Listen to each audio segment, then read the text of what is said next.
তুমি আমার সাথে চলো এবং আমাকে সাহায্য করো। যাও, তাড়াতাড়ি যাও।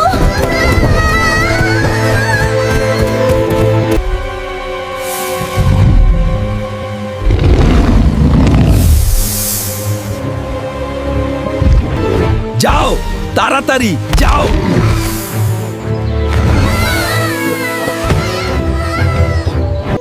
তোমাকে অনেক অনেক ধন্যবাদ আজকে। তুমি না আসলে আমার বাচ্চাটা সাপে খেয়ে ফেলতো। এই রকম আরো ভিডিও পেতে লাইক ও ফলো করে পাশে থাকেন। ধন্যবাদ।